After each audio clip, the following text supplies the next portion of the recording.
السلام علیکم مینوالو نیکې احترامات. نن یو ځل بیا د لکي مرد عبدالخیل په خاوره باندې ناست یو نو عمر او نو خیر شاعر سره چې هغه نوم د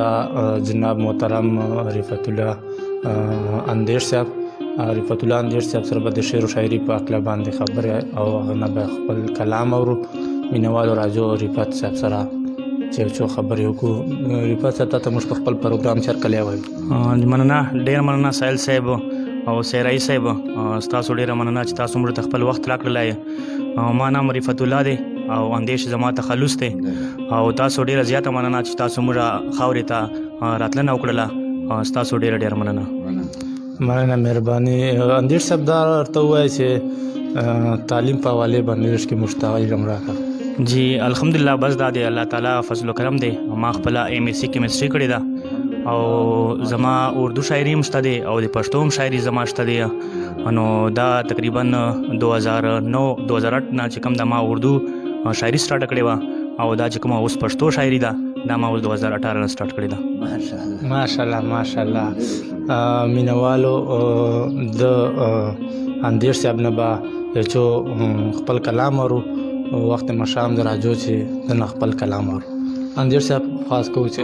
ډېره مننه سایل صاحب. غزلې نه مخکې دوه درې شعرونه سیرای صاحب وایي چې سترګې قاتل دي والله ګزارې وخړو، سترګې قاتل دي والله ګزارې وخړو، اده څومره ساده شانته ساده شنګارې وخړو، خلاص کړل زلفان چې نو دا زړه موسم بدل می شو، خلاص کړل زلفان چې نو دا زړه موسم بدل می شو، راغله مستی پکې ادا بهار یو خړو، خلاص کړل زلفان چې نو دا زړه موسم بدل می شو، راغله مستی پکې ادا بهار یو خړو، نن خو اندیش پزړه کې سمې لارې جوړ کړې، نن خو اندیش پزړه کې سمې لارې جوړ کړې، شور د شړنګېدلو په بنګړو پیزار یو خړو. غزل دا وای چې یو باران دی راوریږي بل یادونه د جانان دی، یو باران دی راوریږي بل یادونه د جانان دی، نور مې هیڅ نشته په زړه کې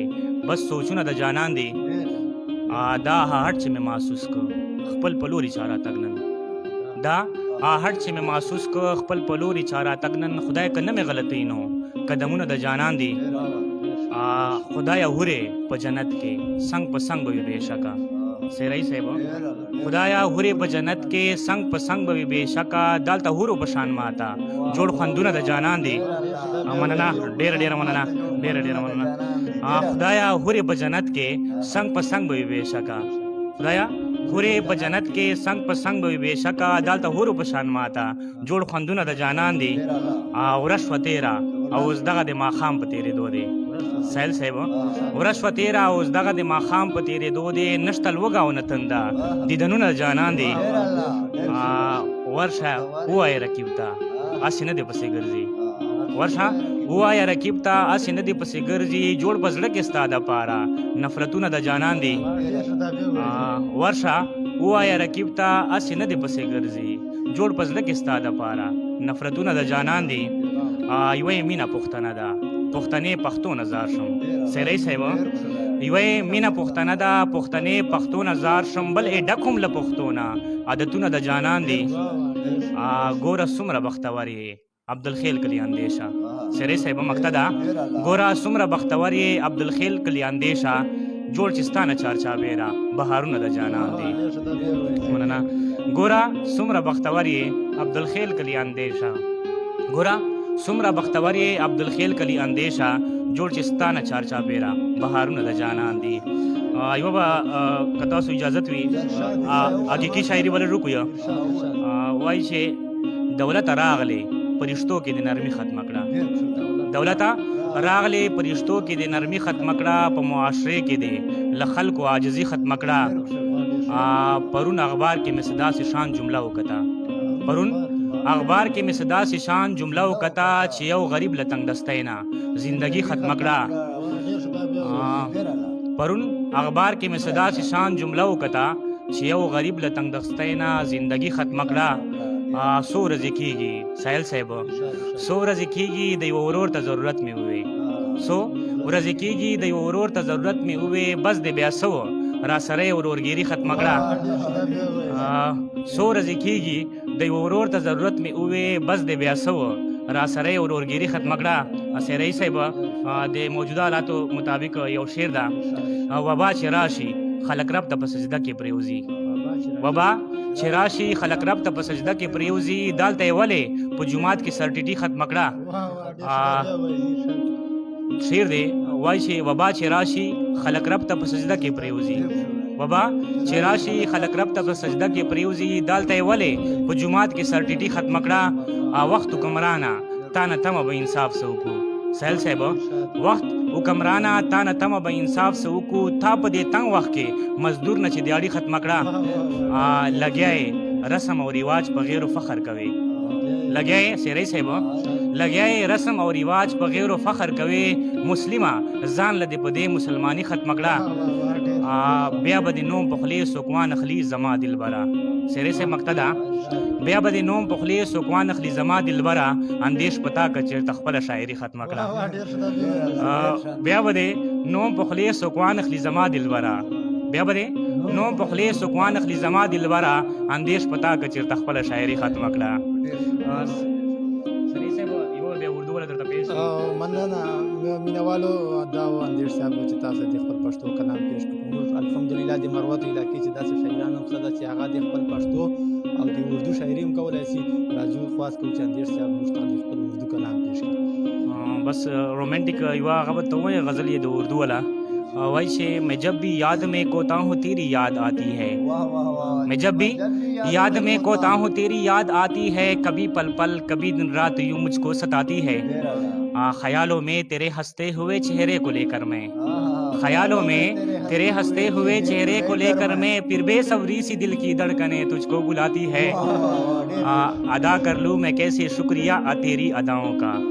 ادا کر لوں میں کیسے شکریہ تیری اداؤں کا ادا کر لوں میں کیسے شکریہ تیری اداؤں کا خیالوں میں میرے تیرے تصور کو سجاتی ہے عجب جذبہ محبت ہے کہ جس میں کود پڑھ کر ہم عجب جذبہ محبت ہے کہ جس میں کود پڑھ کر ہم کہ اب دن رات بھی مجھ کو ہی یوں نہ نیند آتی ہے اور شیر دے وای چھے میں جب چاہوں کہ اس کی یاد میں خمار ہو جاؤں سیرے سے میں جب چاہوں کہ اس کی یاد میں خمار ہو جاؤں وہ بھی خم کے بدلے سارے میں خانے کو لاتی ہے میں جب چاہوں کہ اس کی یاد میں خمار ہو جاؤں میں جب چاہوں کہ اس کی یاد میں خمار ہو جاؤں وہ بھی خم کے بدلے سارے میں خانے کو لاتی ہے کیوں خود کو روک نہ پاؤں ایک قاتل ادا پہ میں کیوں خود کو روک نہ پاؤں ایک قاتل ادا پہ میں شرم سے دانتوں میں آنچل کا کونا جب دباتی ہے مقتدہ اسے کہہ دو کہ جب تو یاد آئے خود چلے آنا اسے کہہ دو کہ جب تو یاد آئے خود چلے آنا تیرے بن کیا کرے اندیش اسی کی جان جاتی ہے اسے کہہ دو کہ جب تو یاد آئے خود چلے آنا اسے کہہ دو کہ جب تو یاد آئے خود چلے آنا تیرے بن کیا کرے اندیش اسی کی جان جاتی ہے بہت بہت شکریہ مننه مینوالو دا و اندیش صاحب مینوالو ته چې داسې نوی پیغام ورکوي بس ما خو تاسو سره ماشاءالله اولنۍ ملاقات ته او امید مې دی انشاءالله چې زه خپله د مروتو خاورې نه یم او ماشاءالله مروتو خاورې چې کوم دا ډېر زبردست شاعران پیدا کړي دي هغې سره موږ مشاعرې هم ډېرې زیاتې اټینډ کړي دي لکه موږ سره سیرۍ صاحب ده سهیل صاحب تاسو یې دغه شانتې خیام مروتو دی اقبال ساغر دی دې ټولو سره موږ مشاعرې سوي دي او ماشاءالله ډېر زبردست شاعران دي او زه وایي چې کوم صحیح د مروت خاورې کسان دي هغه که په دغو شعرا باندې فخر وکړي نو دا دی چې کمه خبر نه ده بلکې دا یو داسې شاعري چې کوم دا د الله تعالی طرف نه یو قدرت کامله ده چې الله پاک یې هر چاته نه ورکوي او زه امید لرم چې موږ د مروت چې کوم خاورې شاعران دي که موږ د هغې شاعري باندې سوچ وکړو نو هغې کې نه چې کوم دا ډېر زیات سبق چې کوم دغه پټ دی نو تاسو ټولو مینوال ته ما دا ګزارش ده چې پلیز دا خپل مروت خاورې چې کوم دا شعرا دي دا کوم شاعران دي دا دغه شانتې مخ ته موټیویټ کړي چې دی چې دا حوصله پیدا شي دی کې دا جذبه پیدا شي او دو د رحمان بابا د غني بابا غوندې شاعران جوړ شي مننه مینوالو دا و اندیش صاحب چې تاسو ته خپل نظر راکړی د پښتو هم د وخت مشام نه موږ ته خپل پروګرام چې اجازه راکړو د لویلا